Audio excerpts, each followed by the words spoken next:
Tātad sāksim mūsu kristietības skolu un sāksim ar lūkšanu. Dieva Tēva, Dēla, Svētā gara vārdā. Āmen. Kungs, dāvā mums savu svēto garu, lai mēs ieklausītos vārdos, ko vēlies mums šodien pateikt, dāvā atvērtas sirdis. Gods lai ir Tēvam un Dēlam un Svētajam garam, kā tas no iesākuma ir bijis, tā tagad un vienmēr, un mūžīgi mūžos. Āmen. Tātad šī gada kristietības skola mums turpinās principā tas, ko mēs pagājušajā gadā iesākām, ar tādu jaunu skatījumu, cita veida, un tā ir Marijas sirds. Jo par Mariju mēs zinām, ka ir daudz rakstīts, gleznots, visādi ir iztēlojušies cilvēki, un iepriekšējā sezonā mēs jau runājām par Mariju visu laiku. Un tomēr viņas noslēpums savā ziņā ir no vienas puses kaut kas tāls, bet tomēr tas arī ir vienkāršākais priekš mums. Jo, lai arī mēs varam uzskatīt, ka viņas vārds tā kā ir ierakstīts debesīs, kaut kas liels, svēts, cēls, bet tai pašā laikā viņa arī ir cilvēkiem vistuvākā, mums katram vistuvākā. Un Marija mums stāsta no vienas puses šo savu stāstu, savu mīlestības stāstu. Un tas ir stāsts par meiteni, kas prata smaidīt, par sievieti ar saviem sapņiem, par būšanu iemīļotai līgavai, par māti līdz pēdējam elpas vilcienam. Un šis stāsts, šis Marijas stāsts mums stāsta arī par Dievu, par to, kā viņš mūs mīl. Un vai nav tā, ka katrs mūsu stāsts, mūsu dzīves stāsts ir šī arī stāsts par Dievu? Jo, ja mēs skatāmies, no vienas puses tas ir Marijas personīgais stāsts, un caur viņas stāstu tas ir stāsts par Dievu, bet tajā kopējā stāstā atklājas arī stāsts par mums pašiem. Stāstot par sevi, Marija mums atklāja Dieva domas par mums visiem. Pāvils 6. rakstīja šādiem vārdiem. Tas ir Pāvila 6. exhortācijas vēstule, apostolistiskā vēstule, Marijas kults. Viņš raksta: Dievs visu dara saskaņā ar mīlestības plānu. Viņš mīlēja Mariju un darīja viņā lielas lietas. Viņš mīlēja viņu sevī un mīlēja viņu arī mūsu dēļ. Viņš dāvināja viņu, tātad sevi Marijā, un dāvināja viņu arī priekš mums. Tātad Mariju priekš mums dāvināja. Tas, ko Pāvils 6.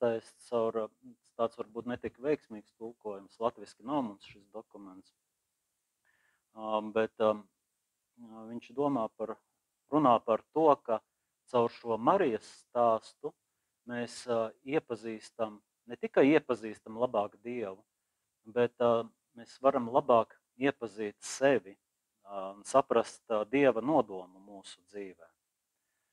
Un, lai saprastu, kas ir Marija, mums būtu jāizpēta dziļāk šī viņas saikne ar Jēzu.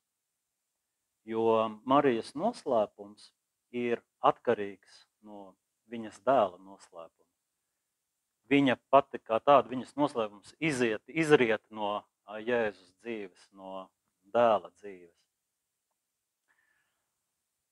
Un te atkal mēs varam, protams, padomāt par savām dzīvēm tādā nozīmē, vai mūsu dzīves stāsts arī izplūst no Jēzus, vai mēs sakņojamies, vai mēs rakstām savu dzīves stāstu, balstoties viņa noslēpumā. Jānis Pāvils II enciklikā Redemptoris Mater raksta: ja patiesi tikai iemiesotā vārda noslēpumā cilvēka noslēpums atrod patieso gaismu, tātad iemiesotais vārds caur Jēzu, ja cilvēks kā tāds tiek saprasts caur šo iemiesošanos, tad šis princips īpaši jāpiemēro šai izcilajai cilvēces dzimtas meitai, tātad Marijai, šai neparastai sievietei, kas kļuva par Kristus māti. Tikai Kristus noslēpumā pilnībā atklājas viņas noslēpums. Viņa, lai saprastu Mariju, tātad mēs skatāmies uz Jēzu, lai iepazītu, bet kā redzēsim, arī tālāk mēs Jēzu labāk varēsim izprast tikai caur Mariju, jo mēs nekad nesapratīsim Jēzus cilvēcību bez Marijas, nesaprotot Marijas cilvēcību, jo viņa dāvāja Jēzum cilvēcisko dabu. Un šajā ziņā Jēzus ir cēlies no Marijas. Un tas, ko šodien jūs arī svētajā misē dzirdējāt, šo priesteri Elvi to uzsvaru uz šo nepareizo tulkojumu ticības apliecībai, jo Jēzus ir gan cilvēks, gan Dievs. Viņā ir divas dabas. Mēs nevaram izcelt vai mazināt vienu dabu vairāk, izcelt otru mazināt. Un tas ir ļoti bieži uz to, mēs varam saskarties ar to, ka uz Jēzu vairāk pievērš uzmanību uz šo dievišķo viņa dabu, bet mazāk skatās uz cilvēcisko dabu, kas var novest pie šīs pārpratuma, kas ir tagad radies. Atcerēsimies arī svētā Aveles Terēze, kad runāja par attiecību veidošanu ar Jēzu, īpaši ciešanu brīžos, viņa aicināja skatīties tieši uz Jēzus cilvēcisko dabu, nevis uz viņa dievišķo. Ja mēs skatāmies uz dievišķo dabu, tad bieži vien šķiet, ka tas mūs neskar, tas ir kaut kas ārpus mums. Tā arī ir. Dievs kā tāds, viņš ir ārpus mūsu tādas spējas izprast šo dievišķo dabu. Bet cilvēciskā daba, tas ir pietuvināts mums vistuvākajā mērā. Un arī Aveles Terēze mūs tādos gadījumos vienmēr mudina tieši cilvēciskai dabai pievērst uzmanību. Un līdz ar to, kad mēs skatāmies uz kristietību, tad mēs saprotam, ka kristietība bez Marijas nav iespējama. Tāpat kā Kristus nav iespējams bez Marijas. Ja viņš iemiesojās, nāca pasaulē caur Mariju tieši. Un tāpēc šī kristietības skola šajā laikā mēs pārdomāsim Marijas dzīvi saistībā ar šo viņas saikni ar Jēzu no Jēzus viedokļa, skatoties, kā viņa izvēlējās, no kā atteicās, kādā veidā mīlēja, kā cieta. Un šī Jēzus cilvēcība, kas ir atkarīga no Marijas un daļai arī no Jāzepa cilvēcības, no tā ir arī atkarīga mana cilvēcība. Un, protams, tas atkal veda mūs tālāk uz to, lai mēs pārdomātu par šo mūsu cilvēcisko dabu, par to, kā viņa ir veidojusies. Jo man nebūtu šī mana ķermeņa, ne kaut kādas iekšējās vēstures, kas padara mani par vīrieti vai sievieti, no kuras puses skatāmies, bez manas mātes, bez mana tēva, bez viņu cilvēciskuma. Lai gan mūsu cilvēciskumu nenosaka mūsu vecāku vēsture, tomēr mēs mantojam viņu atmiņas un kaut kādas viņu iezīmes. Tātad, lai iepazītu cilvēku, ir svarīgi iepazīt arī šo viņu mīlestības stāstu. Puisis vai meitene, ko mīlu, sieva, ko mīlu, ir ne tikai cilvēks, bet ir arī kā stāsts ar cilvēkiem, ko satikusi, ar cilvēkiem no mājām, no kurām nāk, kas ir audzinājuši, rūpējušies, radījuši, ievainojuši vai mīlējuši. Un te mēs varam domāt par to, vai es pazīstu pats savu stāstu.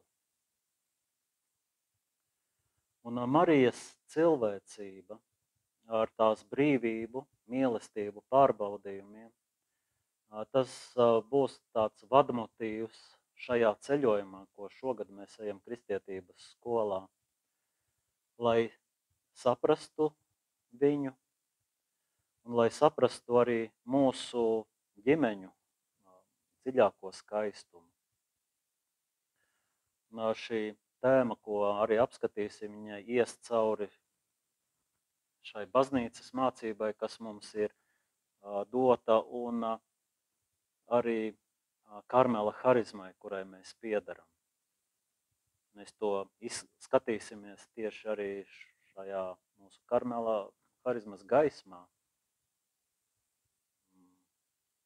Lielā mērā balstoties uz tēva Antonio jau iepriekš arī rakstītajiem darbiem. Un šodien tas bija tāds kā ievads, un tā pirmā tēma, ko skatāmies šodien, būs,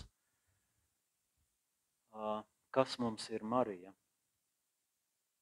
Un kāpēc konkrēti mēs varam teikt, ka Marijas dzīve attiecas uz mūsu dzīvi. Kā parasti diplomu darbos mums ir daži uzrakstījuši diplomu darbus un raksta. Sākumā tiek izvirzīta tāda hipotēze, kas darbā tiek vai nu apstiprināta vai noliekta. Ja?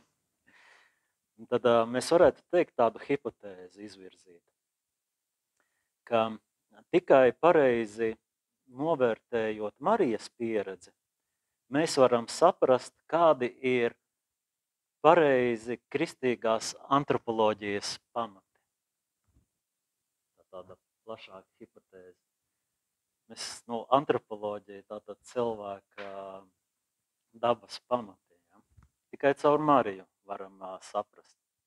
Vienkāršāk sakot, tātad tikai Marijā mēs varam saprast, kas mēs esam un kā Dievs ir iedomājies mūsu patieso stāvokli caur Mariju. Un kā mēs Marijā varam to saglabāt, ja gribam palikt cilvēki. Neuzreiz tāds apgalvojums, lai būtu par to, mums ir jāpaliek marijāniskiem. Mums ir jābūt marijāniskiem. Kā vēlāk redzēsim, Karmela kustība pamatā ir marijāniska.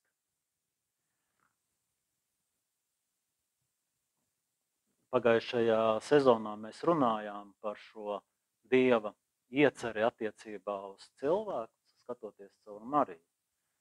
Un šeit tas tiek vairāk aplūkosim tālāk. Un tātad, kas mums ir Marija, mēs varētu dažus punktus izdalīt. Pirmais, ka uz Mariju mēs skatāmies kā uz katras radības pilnību, jo Marija izsaka šo mūsu identitāti. Viņa ir pati radība, kas ir pieredzējusi visaugstāko šo iespēju būt attiecībās ar Dievu. Un ka Kristus ir šis jaunais cilvēks, jaunā radība nevar teikt, bet šis, kurš atjauno cilvēka dabu, tad Marija izsaka visu to, kas mums ir tikai cilvēcisks un tomēr mīlēts no Dieva. Marija ir viss, ko žēlastība var izdarīt ar radību. Mēs lūkšanā sakam žēlastības pilnā. Un kopumā Marijā es varu atzīt pilnīgo vērtību tam, ka es esmu radīts, vēlēts un mīlēts. Un šo patieso dabu atklāt ar savu identitāti un to, ka manī ir šī spēja uz tuvākām attiecībām ar Dievu. Viņa praktiski mums atklāja šo potenciālu, kas mums katram ir dots. Un šo spēju neviens nevar mums atņemt. Pat, ja mana dzīve ir varbūt reizēm nevienmēr tāda, kā gribētos, vai nebūtu tik pareiza vai laba, un tik un tā šīs attiecības ar Dievu, šī spēja mūsos saglabājas. Tātad viņa mums atklāja šo augstāko identitāti. Tad otrais, viņa atklāja sievietes pilnību. Tātad piepildoties laikam, Dievs sūtīja dēlu, lai tas dzimtu no sievietes. Un Marijā ir šī pilnība tam, kas ir raksturīga sievietei. Tam, kas ir sievišķīgs. Marija izvēlēta kā šīs jaunās derības iesākums arī kā sieviete, jo iepriekšējās derības, atceramies, Dievs slēdza ar vīriešiem. Bija ar Noasu, ar Abrahamu, ar Mozu un tā tālāk. Un tas nav tikai tāpēc, ka, kā Pāvils raksta, ka Kristū nav ne vīrieša, ne sievietes, ne grieķa, ne jūda. Bet tas ir vairāk tāpēc, ka brīdī, kad Dievs tuvinās pasaulē, sievišķība ir tā, kas pārstāv visu cilvēci, visu radību. Un sievišķība ir vieta, kur visa radība kļūst Dievam pieejama. Sievišķība ir vieta, kur visa radība kļūst Dievam pieejama. Un tā ir šī sievietes vispilnīgākā cieņas vērtība, kas ir marijāniskā vērtība. Un katrai tas attiec uz katru sievieti, neskatoties uz to, pat ja viņai ir ievainota fiziski vai emocionāli kādas necieņas dēļ, pat ja viņa jūtas nepilnīga, jo sociālajā, varbūt kultūras tajā vidē, kurā atrodas, tiek pārmests, gan vai nu nav tur laulība vai mātes dāvanas un tā tālāk. Pat ja viņa nav atzīta kaut kādu konfliktu vai nesaprašanās dēļ vai cietusi kaut kādā veidā zaudējumu savā dzīvē, katrā sievietē ir šis noslēpums un skaistums, ko Dievs redzēja, ielika un ir Marijā. Un katram cilvēkam līdz ar to ir šis jautājums, kā es raugos uz patieso sievietes vērtību. Arī kā es raugos uz sievieti, kuras es nācu pasaulē. Sievieti, kas man ir blakus, ar kurām satiekos savā dzīves ceļā. Un kāda ir šī manā attieksme, jo ir dažādi veidi, kā cenšas aizstāvēt šo sieviešu cieņu, un varbūt šodien mēs redzam, Kaspars īpaši var varbūt mums pastāstīt par veidiem, kā varbūt cenšas šo sievietes cieņu sargāt, no jauna atklāta, bet reizēm šie veidi ir tādi virspusēji, kas neatklāja šo dziļo sievietes cieņu, ko Dievs ir ielicis iekšā un ko mēs nereti palaižam garām savā dzīvē dzīvojot. Un tas ir arī savā veidā, mēs redzam, ka tās ir grēka sekas tam, ka mēs neprotam ieraudzīt līdz galam šo patieso, domāju, vairāk vīriešus. Mēs palaižam garām šo sieviešu cieņu.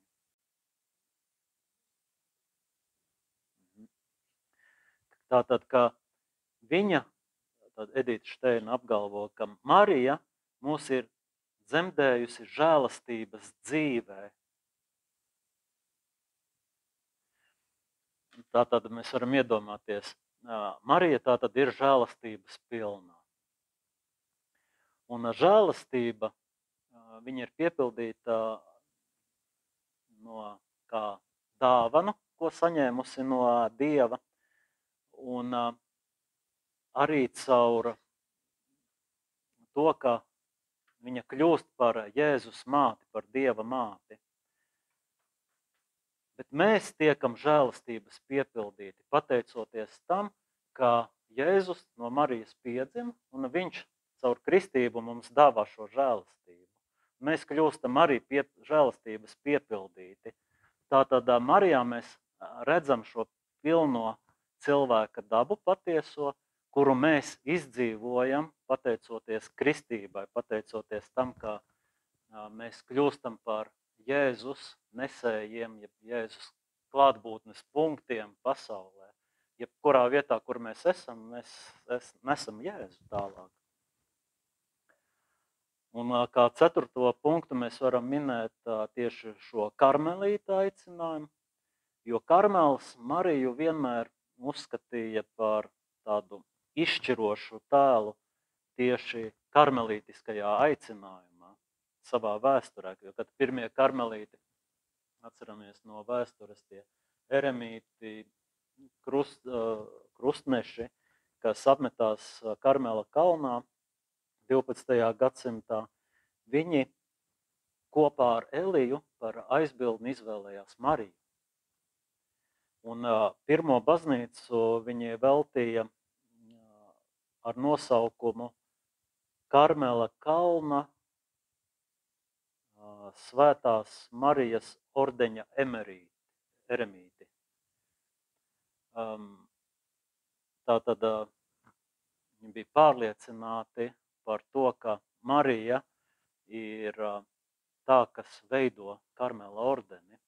Viņam vēlāk bija tāda kā lūkšana: O svētītā māte, mēs esam tik ilgi gaidījuši tevi, kas dibināja mūsu ordeni, veidoja un vadīja to ar tik lielu pilnību, ka mēs uzskatām sevi par tavu roku vadītiem, tavas palīdzības atbalstītiem, tavas gaismas apgaismotiem. Pārveido mūs tevī un mūsu dzīvi par tavējo. Tāda pirmo karmelītu lūkšana.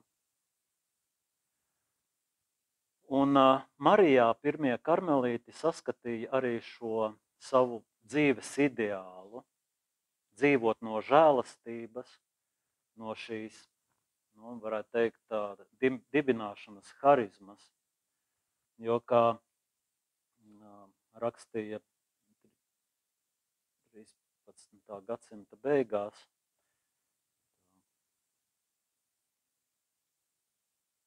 karmelīts, ka viņu noteikumi, Karmela ordeņa noteikumi, ir Marijas dzīve. Respektīvi, Marijas dzīve, kas ir izteikta normās. Tas ir tie noteikumi, pēc kā dzīvo Karmels. Un šodien, līdz ar to Karmels jūt, ka ir jāskatās uz Mariju, lai no jauna atzimtu gan tagadējā, gan savā nākotnes ceļā. Un nesen nosacīti nesen 24. gadā kopīgajā vēstulē, ko rakstīja ģenerāļi tēvs Mikēls un Nīls.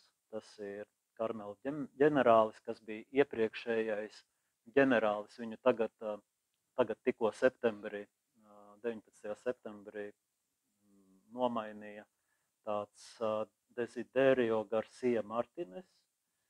Viņa 6 gadiem ģenerāli ievēl. Un otrs ģenerālis, ko mēs jau pazīstam, tēvs Migels Markes Skale, ko mēs satikām Romā. Tas ir mūsu Karmela atzara ģenerālis. Ja. Viņi kopīgi uzrakstīja vēstuli, un tur rakstīja tādā šo te.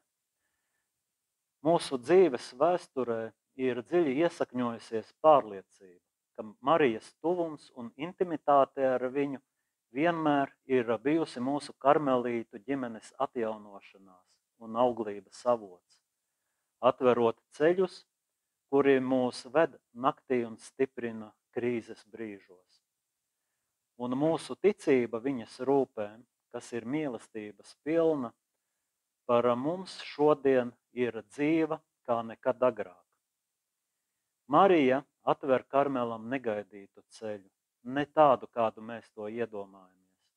Mēs ticam, ka Marija nes sevī Karmela atjaunotni, kas drīz piedzims un tagad tiek barots kā no mātes sirds katrā no mums, ja mēs pieņemam šo ticībā, šo izaicinājumu, ticēt eņģeļa vēstījumam. Tātad, ja mēs pieņemam šo ticībā, šo izaicinājumu, ticēt eņģeļa vēstījumam katram no mums. Ja mēs drīz sāksies adventa laiks, kurā atkal Ziemassvētkos pārdomāsim šo, kad eņģelis nāk pie Marijas un pasludina viņai.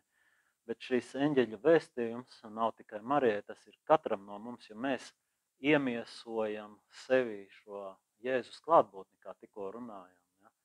Tāpēc, ja mēs ticam šim izaicinājumam, arī tas attiecas tieši uz katru no mums, ne tikai no Marijas uz Mariju.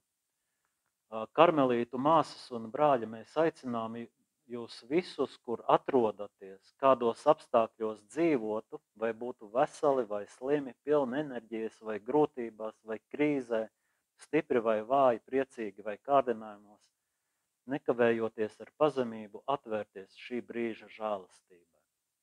Ja, šo vēstuli, ko rakstīja abi ģenerāļi. Tātad Marija ir ar mums kopā kopš paša sākuma. Viņa mūs pavada un virza mūs jaunos ceļos, tā kā uz priekšu arī tālāk. Un aprakstot šo Marijas lomu mūsu harizmā, proti šo īpašo iemīlēšanos, ar kādu Karmels raugās uz Kristu, jo harizma tas ir kaut kas, tā ir svētā gara dāvana, kas raugās uz Kristu savā veidā. Tad mūsu Karmela harizmai ir jāatsaucas tieši uz šo sākotnējo brīdi, kāda noslēpums tiek sagatavots ar šo pirmo dāvanu Marijai, lai uzņemtu, lai kļūtu miesa un tiktu radīts. Mēs katrs varētu teikt, es skatos uz Kunga Jēzus noslēpumu tur, kur viss jau ir noticis, bet tomēr viss vēl ir sākumā un vēl ir jāuzmana.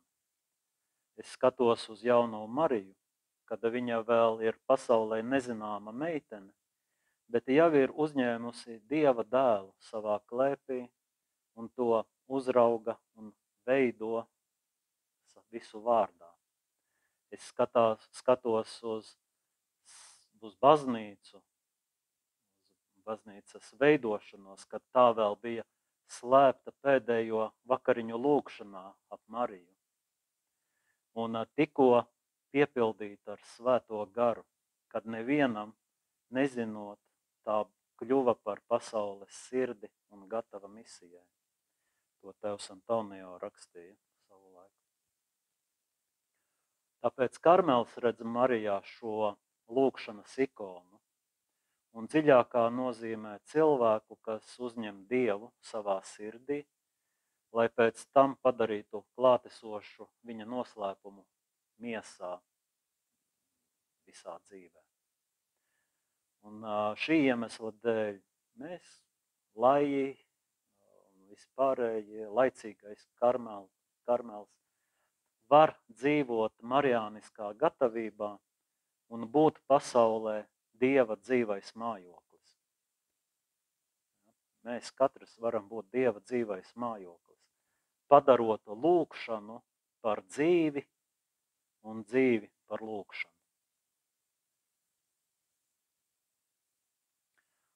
Un tas, jebkurā vietā, kur mēs atrodamies darbā, universitātē, skolā, nepārtraukti dzīvot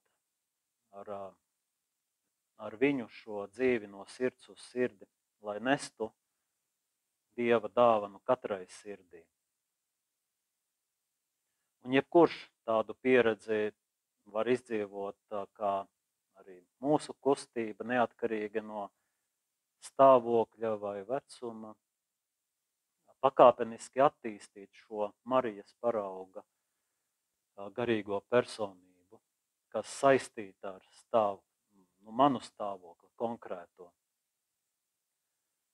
Būt marijāniskam, būt apdzīvotam ar šo noslēpumu, lai es personīgi kļūtu par dāvanu, par baznīcu visur un atklātu Kristu citiem un pasaulē.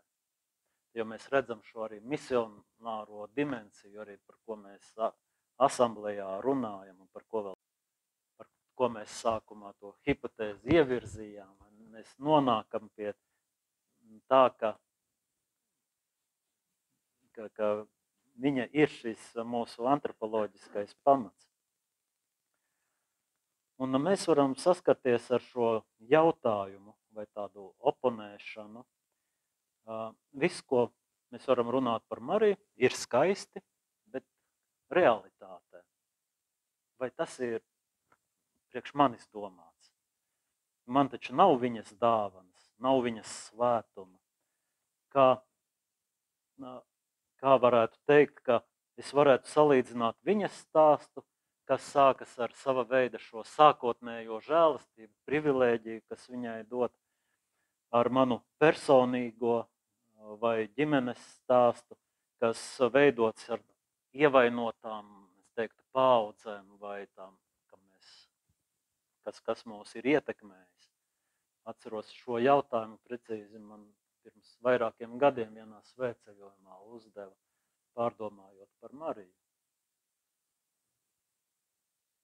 Kā es to varētu salīdzināt, šo viņas mātes privilēģiju, kad viņa uzņēma Dieva dēlu, ar manu dzīvi?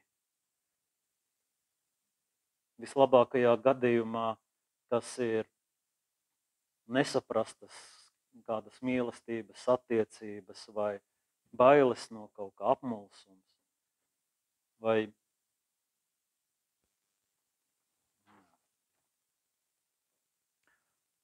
tas būs, par to arī būs šis mūsu ceļš šajā kristietības skolā. Mūsu katra ceļā, lai skatītos uz Mariju, kā viņa dzīvoja uz zemes, brīvībā, mīlestībā un ticībā. Šajā pagājušajā gadā, pirmajā daļā, kad mēs runājām, sākums ir mīlestība, mēs apcerējām Mariju kā Dieva dāvanu, lai saprastu, kāpēc Dievs viņu iecerēja kā bezvainīgu un kā tas attiecās uz mūsu pestīšanu. Un Marijas ceļš ir no šīs dāvanas līdz uzdevumam. Kā Marija patiesi dzīvoja un godāja šo žēlastību, Jo viņa dzīvoja uz zemes, apzinoties šo grēka smagumu. Viņa to darīja saskaroties ar, mēs teiktu, neiespējamo, apbrīnojamo vēsti, ko viņa saņēma, ar ciešanām, kas bija jāpiedzīvo, ar to, ka mūsu karalim nebija vietas, kur ienākt pasaulē, ar dēla augšanu, kas notika starp sāpīgiem pareģojumiem vai neizskaidrojumiem apjukumiem. Un, kad viņa to darīja 30 gadus dzīvojot vienkāršu dzīvi, ierobežotā pasaules nostūrī Nazaretē, kas nebūtu nelīdzinājās Dieva dzīvē, vienkāršai ebreju tautas ģimenes dzīvē. Un līdz brīdim, kad Marija zaudē pēdiņās, teiktu, juta vai domāja, ka zaudē Jēzu savā sirdī, un sāpēs, ko var izjust praktiski tikai māte, redzot, ka mīļais bērns, ka dēls mirst kā neticīgais. Viņš tiek notiesāts, šis nāves sods kā neticīgam cilvēkam. Atrasties starp cilvēka ļaunumu un Dieva klusumu. Kāda bija Marijas brīvība šajā ceļā? Un kāda bija viņas ticība? Tas būs šīs skolas tēma. Un mēs mēģināsim to saprast gan caur evaņģēliju, redzot, kā viņa ieiet šajā priekā, un tad drāmā, kuras scenārijs, var teikt, viņai nebija zināms. Tas būs arī mūsu kristietības skolas ceļš, kuru mēs iesim. Lai Dievs palīdz mums iedziļināties, saprast, un galvenais, lai tas mums atklāja mūsu pašu dzīvi, mūsu pašu identitāti, un mēs ieraugam Marijas dzīvē arī mūsu katra dzīvi tajā vietā, kur mēs esam.